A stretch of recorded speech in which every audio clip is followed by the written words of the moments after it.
राहुल गांधी देशद्रोही हैं, भाजपा ने आधिकारिक बयान दे दिया है।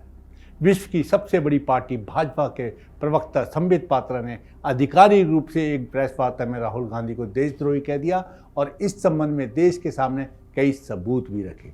जहां भाजपा के प्रवक्ता ने कई सबूत देकर अपनी बात कही, वहीं कांग्रेस प्रवक्ता सुप्रिया श्रीनेत ने बगैर किसी तथ्यात्मक जवाब देने के बजाय कह दिया क्योंकि राहुल गांधी अडानी पर भ्रष्टाचार के आरोप लगा रहे हैं, इसलिए भाजपा राहुल गांधी पर को देशद्रोही कह रही है।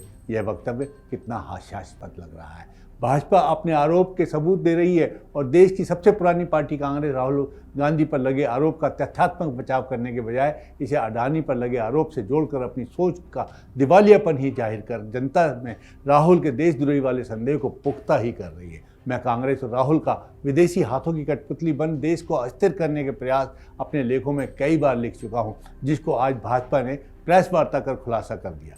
मेरा संदेश इसलिए था क्योंकि जब भी संसद सत्र प्रारंभ होता था, राहुल और कांग्रेस संसद प्रारंभ होने की पूर्व संध्या पर विदेशों से आयातित मुद्दों पर संसद ठप करती रही है, संसद में अराजकता फैलाती रही है, बैनर पोस्टर लहराती रही है, अध्यक्ष को बेइज्जत कर संवैधानिक काम करती रही है और अपने आप को संविधान की रक्षा का पुरोधा कहती रही है। इस विषय को गहराई से जानने के लिए हमें एक अपवित्र त्रिकोणीय गठबंधन को सबसे पहले समझना होगा, जो भारत के विरुद्ध षड्यंत्रों की पहल करता है। इस त्रिकोण में OCCRP, organised crime and corruption reporting project, George Soros और राहुल गांधी शामिल हैं। विषय की गंभीरता को समझने के लिए संस्था और व्यक्तियों के संबंधों को समझना अत्यावश्यक है।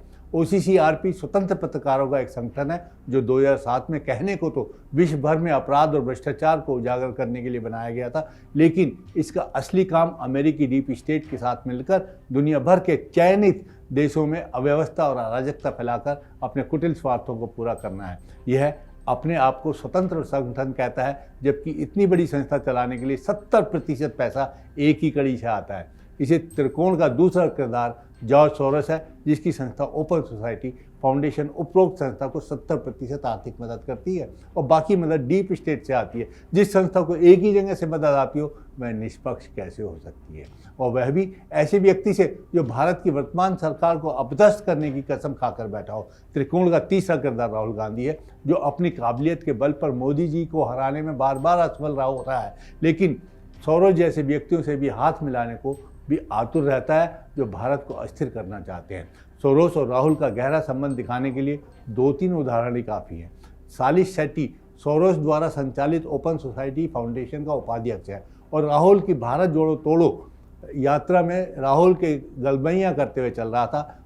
जब अभी भी राहुल अमेरिका गए तो वहाँ OCCRP के बांग्लादेशी पत्रकार मुशफिक फजल अंसारी से मिलते हैं, जो सदैव भारत के खिलाफ लिखता है। इसके अलावा OCCRP के द्वारा उठाए गए मुद्दों को भारत में भोंपू की तरह उठाकर संसद ठप करने का ठेका भी राहुल ने ले रखा है।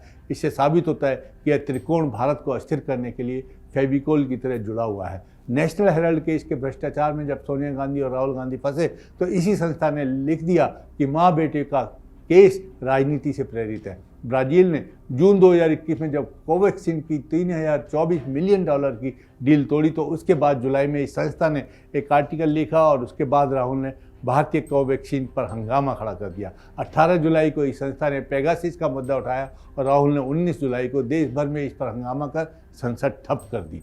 उपरोक्त संस्था में एक और पत्रकार आनंद मंगले, जो राहुल का करीबी भी है, ने 2020 के दिल्ली दंगों के दौरान चीन से पैसा लाकर सरजील इमाम को दिया था। इसके अलावा यह संस्था भारत की अर्थव्यवस्था को उथल पुथल करने के लिए भारतीय उद्योगपतियों पर अनर्गल आरोप लगाकर भारतीय अर्थव्यवस्था को चौपट करना चाहती है।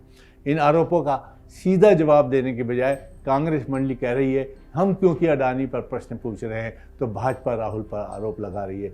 इनसे कोई पूछे कि यदि आरोप झूठे हैं तो कोर्ट क्यों नहीं जाते, शायद डर लगता है कि पोल खुल जाएगी। यह तो भारत की जनता इन भारत विरोधी देशी विदेशी ताकतों के चंगुल और झांसे में नहीं आती, वरना यह सब देश के विकास की गति को अवरोध करने में कोई कसर नहीं छोड़ रहे।